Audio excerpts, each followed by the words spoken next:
On the news, House of Representatives cautions against arbitrary increase of house rents.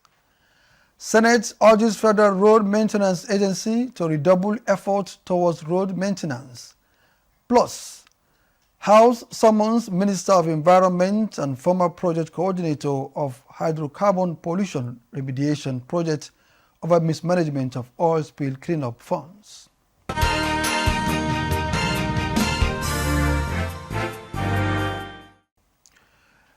Good evening and welcome to NTA Parliament News. I am Muhammad Rabiu Ali. The news begins from the Red Chamber. Chairman of the Senate Committee on Federal Roads Maintenance Agency, FEMA, Senator Sahabi Yau, has urged board and management of the agency to think outside the box in tackling the challenge of road maintenance across the country. This was at the screening of the presidential appointee as chairman of the board of FEMA, Dr. Musa Yahya. The committee says Nigerians expect improved service delivery on all projects. Our roads all over the country are in very, very deplorable condition, and they need immediate attention to maintain. The average lifespan of any asphalted road is 25 years. A lot of them have failed. During our oversight functions, I would like to take you on what you're going to tell us today. We shall employ the use of innovation, technology, sustainable funding, and sustainable collaboration with critical stakeholders. And still a road infrastructure matter, the House of Representatives has vowed to ensure all roads in Nigeria are in good condition with the federal government's huge investments and commitment in addressing challenges in the transportation sector. Chairman, House Committee on Works, Akin Alabi, stated this during an assessment of the ongoing work on the Abuja to Kaduna and Zaria to Kano federal highways. National Assembly correspondent Isa Mohammed reports.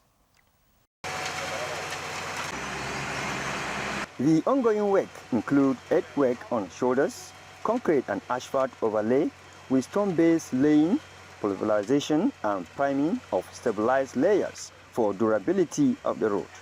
The site engineer from the Federal Ministry of Works and the contracting firm restated their commitments to meet the August 2026 deadline. The contractor has completed about 25 kilometers of continuously reinforced concrete pavement. This is besides the places where they've done asphalt work. So as it is, in recent times, the contractor has shown commitment to this project. Committee members commended the quality of work, but cautioned against using substandard materials, as it will continue to monitor and evaluate progress. People have suffered enough, decades of neglect on this road.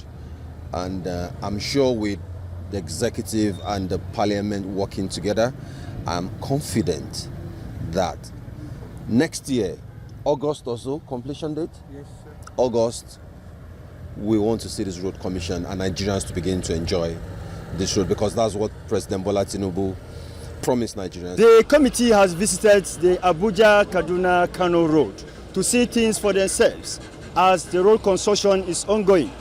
What remains now is for the contractor to double efforts to meet the deadline of August 2026. From Jere in Kaduna State, Isa Muhammad, NTA News. And reports reaching us indicate that the House of Representatives has called on the federal and state governments to take urgent measures towards regulating arbitrary increase of house rent and undue exploitation of tenants by property owners in parts of the country.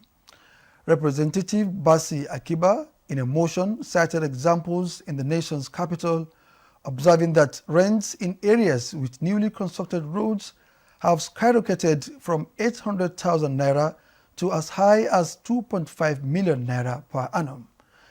Adopting his motion, the House described the situation as unbearable financial burden on tenants, noting that access to affordable, safe and secure accommodation is a fundamental right of citizens. To regulate arbitrary rent increases and protect tenants from exploitation. Mandate the committees on housing and habitat to ensure compliance. I so move. This motion is referred to the Committee on Housing and Habitat. The House also sought relief for 53 communities experiencing humanitarian crisis arising from persistent bandit attacks in Patigi and Edu local government areas of Kwara State. Mr. Speaker, the House believes that immediate and coordinated humanitarian assistance is urgently required to prevent further hardship and to enable displaced persons to recover and rebuild their livelihood. Urge the Federal Ministry of Humanitarian Affairs, Poverty Alleviation, to urgently provide the relief materials, including food items, temporary shelter, medical supplies. And in the meantime, the House Committees on Refugees and Internally Displaced Persons, as well as Emergency and Disaster Management, were mandated to ensure compliance with the resolution. In a related development, the Cross River State House of Assembly has pledged to initiate a bill regulating house rents and the conduct of housing agents across the state. After members raised concern on the matter, Uduok Etim reports that the 10th Assembly, through legislative intervention, also intends to take proactive steps towards reducing the cost of building materials produced within the state. The Cross River State House of Assembly deliberated on the unreasonable hike in house rent in Calabar Metropolis and its environs, a matter of public importance sponsored by member representing Abi State constituency, Davis Eta. Presenting the issue, the lawmaker said residents are crying out over unjustified rent, emphasizing the need for legislative intervention. It will shock you to know that a one-room apartment on a popularly called self-contained along the Marian Avenue goes for 1.5 million naira a year. Most of us who are not financially too stable, we run to Akbar, we run to Calabar South. But it's also shocking to know in Calabar South, a one-bedroom flat still goes for between 800,000 and 1 million naira, Mr. Speaker. Go to Akbar, the same thing, Mr. Speaker. Mr. Speaker, this actually has placed a serious strain on the survival and livelihood of Cross River. For other members of the 10th Assembly, the House will strive to balance the right of landlords with that of tenants by providing regulatory framework. I want to say that in trying to address this issue, even as emotional as it is, we have to seek to strike a balance between the landlord interest and the tenant's interest. Mr. Speaker, as far as we have laws that regulate recovery of premises in terms of statutory notices, we should also have laws to regulate the cost of rent. Speaker, Cross River State House of Assembly, stated that the incessant increase in house rent is bringing untold hardship to the people of the state, announcing that the 10th Assembly will soon commence legislative procedure for a law to regulate house rent across the state. The 21st century house cannot be given, and the finishing too cannot be given at the same amount with the house that was built in 1942. So please, I'm pretty sure that Prosperans will be very happy at the close of the day because this house is committed to giving them the best. We are committed to making laws that have direct impact on the people of Cross River State and to alleviating the poverty index. The Cross River State House of Assembly reaffirms its commitment to passing laws that will make life easier for the citizens. In Calabar, Uduak Etam, NTN News. Now to security matters. Major General Rogers Nicholas, a former commander of the Special Task Force Operation Safe Haven and chairman of the Fact-Finding Committee for the Incessant Killings in Plateau State, has recommended stringent penalty and establishment of military brigades in Ogos and Magu axis alongside strong political will to guard against appraisal attacks as lasting solution to the crisis. The retired general stated this while briefing the House of Representatives Ad Hoc Committee on Lasting Peace in Plateau State. National Assembly correspondent Isa Mohammed has more. Worried by the incessant killings in Plateau State, the House of Representatives mandated an ad hoc committee to carry out an extensive investigations with the aim of proffering lasting peace in the state. Perpetual, repeated cycle of violence in Plateau State, and what are the solution. For now, we have memoranda submitted from 47 different organizations and individuals. Some of the key stakeholders. Major General Rogers Nicholas identifies growing population, land scarcity, hate, and mutual distrust as causes of crisis in Plateau State, requiring political will, amending anti-grazing law, regular town hall meetings, and state policing to complement efforts of the military. Build confidence on the people to the extent that the Fulanis will come and tell me that, look, there's one Bureau man that he missed his way, came to our place. The same thing happened, vice versa. The Bureau will tell me that the Fulani man, they are straight into their place, and then no killings. The killings reduced by that incident because we had this confidence building, and then people wanted to live together. He calls for proper understanding of Nigerians' national anthem and inculcating on youth the societal norms and values at all times to embrace the path of peace and dialogue for unity and national cohesion. From the National Assembly, Isa Muhammad, NTA News. And on our interview segment, our correspondent had earlier engaged Senator Lola Ashiru, the deputy leader of the Senate, who will assess the current security situation in Kwara State and its impact on the people as well as the economy of the state. Now, sir, how will you assess the security situation in Kwara State and which areas are mostly affected? My people have been most supportive people you can ever imagine in Nigeria. We have been very supportive of Nigeria. If I will keep the unity of Nigeria, if there are issues of insecurity in a fellow local government in particular, it might be very, very difficult for Nigeria to stay as a country. We unite the whole country together. And that's why it's important for the government to take it very serious and adopt both kinetic and non-kinetic approach to get it sorted out. When you look at it from governance, governing a space, when the space is large, a local government can never be sufficient for them.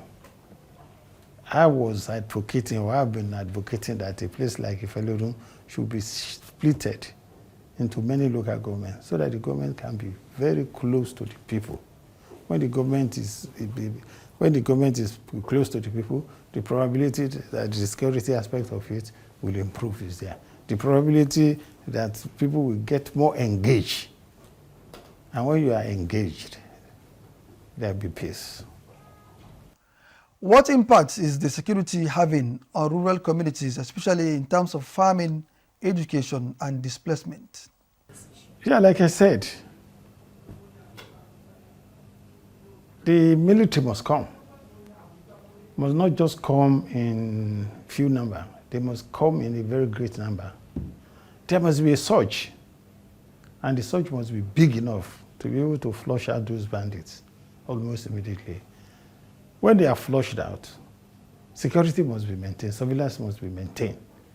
And when I say surveillance must be maintained, what I mean is that those who will be sent for the search must stay within that territory forever, not for a short time, so that they can keep the peace in that vicinity. The areas we are talking about are mineral resource area, highly enriched, highly endowed. They are great farming settlements, a farming area. And we can't play with such things. We can't play with a local government that is like twice the rest of my senatorial districts. You can't play with it, definitely. We can't play with the people of the fellow local government. They are so endowed and so peaceful. And how effective have local security efforts like vigilantes or community policing been, and what support do they need? I tell you, people are sacrificing their life. They are sacrificing, a lot of youths, they are sacrificing their life to make sure that there's return of peace. The vigilantes are trying, the hunters are trying, and you should give it to the recently organized forest reserve people too. All of them are trying, but that can never be sufficient because they are not well armed. but in terms of physicality, in terms of their presence, in terms of even their, whatever, they are mobilizing the people to make sure that there's good surveillance, there's good information, there's good intelligence in that area. I will give that one to my people because they don't want to lose their land. In any case, their natural land, they will never lose it.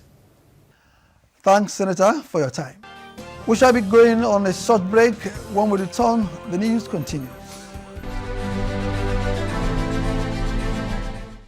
From the 36 states of Nigeria to the legislative chambers where laws are made, laws that shape healthy living, developmental strides, and challenges.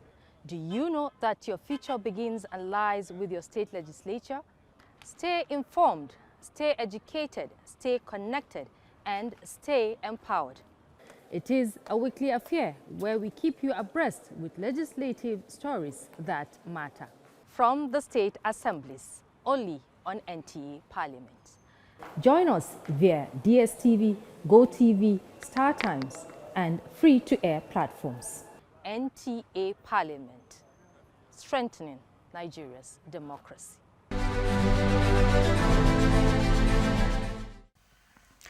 If you're just joining us, this is Parliamentary News reaching you from NTA Parliament, Abuja. You can follow these broadcasts and other programs on the social media platforms showing on your screen.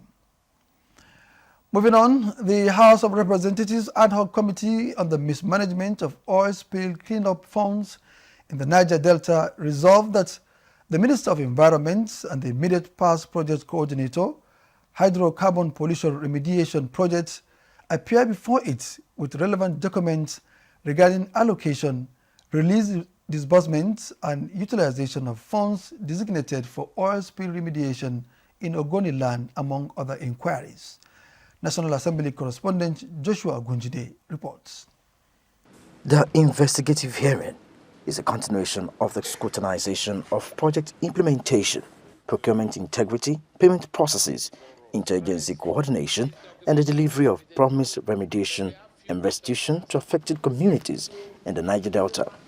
Recall the Federal Minister of Environment on March 2019 conveyed Federal Executive Council approval to IPREP for the award of contract to remediation of hydrocarbon impacted sites in Ogoniland. The committee is perplexed about the agency's threshold, bank statements, award of contracts, companies involved, payment vouchers to contractors, receipts, undocumented spendings, and project sites. Do you have any undocumented project site? We are not comfortable hearing that the Ogoni cleanup exercise, you were considering selective tendering. The immediate past project coordinator, is he within the country? I presume so, because like me, he came from the University of Port Harcourt. Only 5 out of 21 contracts awarded in 2018 required FEC approval, while other 16 contracts fall within the MTB approval or Parastatal Tender Board approval. We have not submitted any budget to the federal government or to the National Assembly for assessment of undocumented sites, and we have not also received such money. I have not entered any office, but we are working closely with the ministry. You asked us to submit the nomination to the board, that to the OTF. That has been signed. I hereby move a motion that the minister of environment should be invited in our next sitting with all relevant documents relating to hybrid. The summoned authorities are expected to appear before the committee in due course. From the National Assembly, Joshua Ogujide, NT News. And in another development, the Kebbi State House of Assembly has held a public hearing on the 2025 Child Protection Amendment Bill, aimed at strengthening legal frameworks for the safety, welfare, and rights of children in the state. Jafar Yusuf Illo reports that the hearing brought together key stakeholders to share insights and recommendations that will help shape a more effective child protection law. The public hearing provided a platform for stakeholders to share their perspectives, concerns, and recommendations to ensure proposed amendment to the Child Protection Bill aligns with the reality and needs of the community. Declaring the session open, Speaker KBZ House of Assembly Mohamed Usman Zuru described the hearing as a vital part of the legislative process. He noted that although the 2021 Child Protection Law was a step forward, concerns raised by cultural, religious, and civil society groups necessitated a comprehensive review. Please make a meaningful contribution that will guide the House Committee in its work on this bill. I urge all of you to be frank, please, on this bill, respectfully and objective in all your submissions. Fully in ensuring that we promote the interests of our society, the interests of the children, and the interests of the people who are vulnerable, people who are actually in their need of assistance. The proposed amendment emphasizes the protection of children's rights, which calls for stiffer penalties against violators and a clear definition of a child as anyone under the age of 18. So we advocate that if this definition can be incorporated here, a child should be someone that is from birth to 14 years of age, while a young person should be from 14 to 18, because their sense of reasoning is not the same. So we should look at it from the perspective of making a contribution to the development of the individual who will one day be a part of the society, and the essence of that is for that person to contribute positively. So for us as Christians, we feel if this law includes us, our own also should be added. It should read Islamic law and biblical teaching. Stakeholders at the session stressed that the review is part of the wider national effort to improve legal safeguards for children. The Assembly's engagement on the bill reflects its strong commitment to promoting a safer and more secured environment for children in Kebbi State. In Birnin Kebbi, Jafari Subilo, NTA News. On a sad note, the Northern Senators Forum extends condolences to the government and people of Niger State of the tragic tanker explosion that occurred in Kacha local government area, claiming the lives of about 38 persons. In a statement by the chairman of the forum, Senator Abdulaziz Eradua expressed sadness and prayed for the repose of the departed souls, describing the tragic incident as a reminder to prioritize road safety and the enforcement of safety protocols, particularly with regards to the transportation of hazardous materials. The forum asked the Federal Road Safety Corps to intensify efforts in ensuring that tankers and other vehicles are roadworthy and comply with safety standards. That's the size of our bulletin for this evening. For more updates, you can follow us on the social media platforms showing on your screen. Thanks for watching. I am Muhammad Rabiu Ali.